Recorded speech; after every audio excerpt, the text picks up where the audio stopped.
Poland's Prime Minister Donald Tusk has warned that his country is the closest it has been to open conflict since World War II, after 19 Russian drones crossed into Polish airspace overnight.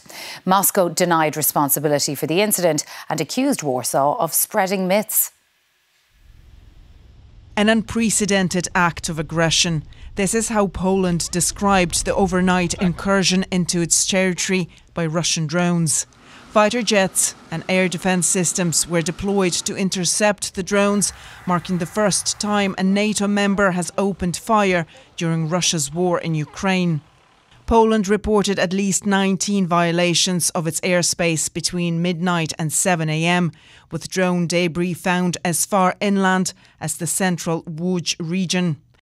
Prime Minister Donald Tusk held a crisis meeting and triggered NATO's Article 4, calling for emergency consultations with the allies. This situation brings us the closest we have ever been to open conflict since World War II.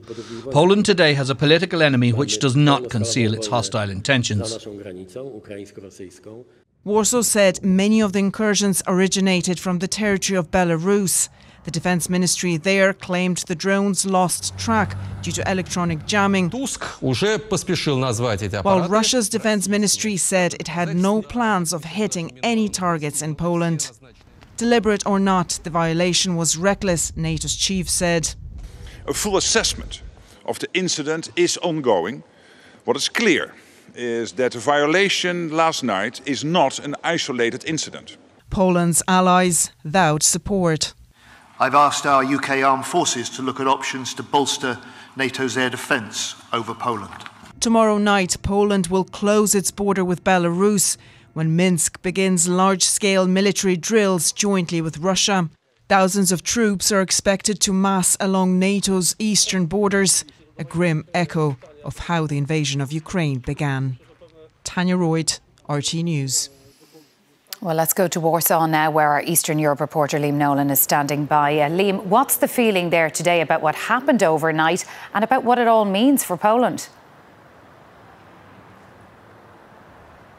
There's been a general feeling of concern here, Sharon, about the incursions that took place in the early hours this morning. I, like every other person in Poland, received a text message at about 8:30 this morning. Of course, the reports flew in at about 6 o'clock this morning, but at about 8:30 this morning, I, like everyone else, received a text message warning us about these incursions, that if you spot a drone crash site, to report it to the nearest authorities, and obviously for civilians not to encroach or go near these drones. People here have become familiar, I would say, in the past month with isolated incidents of either Russian or Belarusian drones crash landing in eastern Poland. There's been at least 3 isolated incidents in eastern Poland. What has surprised people here today has been the level, the scale of the incursions. 19, as it was cited in the report there.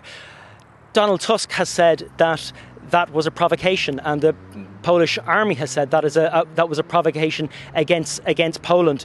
The Belarusian Army Command has said, of course, that the drones flew off course. But for a lot of people here, that's very hard to believe, because 19 drones, especially one that went as far as central Poland, far into central Poland in the Łódź region, that looks more so. People here are saying, particularly military experts are saying, that looks more like a coordinated series of incursions. Now, a lot of Polish defence experts and former senior military officers are saying that the point of this exercise from the Russian point of view was actually to test Poland's air defences, and ahead of this weekend's Zapad operations, as Tanya cited in her report, that there'll be a big build-up of Russian and Belarusian troops along the border with Poland and Lithuania. At the same time, Poland and the Baltic states are going to stage counter-drills on their side of the border, and that underlines just how tense a situation this is, and the kind of language that Donald Tusk issued today in the Polish Parliament, that Poland is now at its nearest point to open conflict since World War II, has raised concern levels here and made people take this situation very seriously. Liam Nolan in Warsaw in Poland, thank you for that.